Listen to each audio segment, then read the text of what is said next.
Halo, Assalamualaikum warahmatullahi wabarakatuh. Di sini saya akan mengulas sedikit materi mengenai dinamika populasi ikan. Perkenalkan, nama saya Laili Rahma Ardila dengan NIM 2003511000027 dari kelas A. Apa sih dinamika populasi ikan?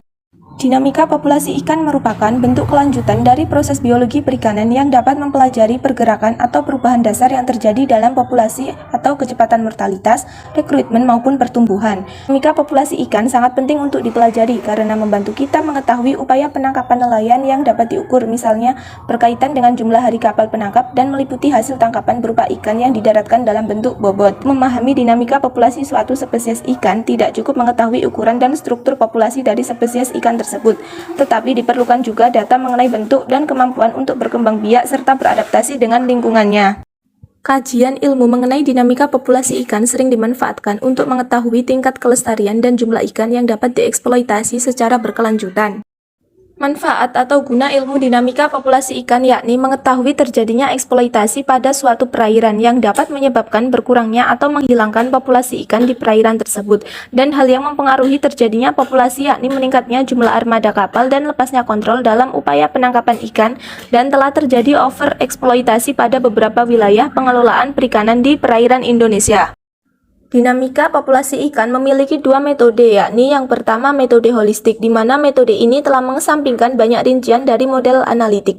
Metode ini tidak menggunakan struktur umur atau panjang dalam menguraikan stok, namun menganggap stok sebagai biomasa yang bersifat homogen, dan terdapat dua tipe metode sederhana, yaitu metode swept area dan model produksi surplus. Metode swept area didasarkan pada hasil tangkapan persatuan area yang dimulai dari survei menggunakan trawl, dari kepadatan ikan yang diamati atau bobot ikan yang tertangkap di daerah yang disapu trawl. Telah kita peroleh bahwa suatu dugaan biomasa di laut kemudian akan mendapatkan dugaan MSY. Sedangkan metode produksi surplus menggunakan hasil tangkapan persatuan upaya, misalnya bobot ikan yang tertangkap per jam dari tarikan trawl, sebagai masukan. Biasanya data tersebut merupakan data runtun waktu tahunan dan berasal dari hasil penarikan.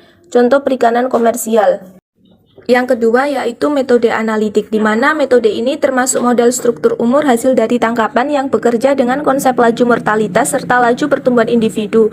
Dan metode analitik juga terdapat implikasi mengenai ikan yang seharusnya tidak ditangkap pada usia yang terlalu muda atau terlalu tua, berarti dapat ditangkap dalam usia yang cukup. Jika ikan ditangkap terlalu muda, maka akan terjadi drought overfishing pada stok. Jadi terdapat dua unsur untuk membantu menguraikan dinamika kohort, yakni pertumbuhan badan rata-rata dalam panjang dan bobot serta proses kematian. Model analitik dapat dinyatakan sebagai ide dasar sebagai berikut.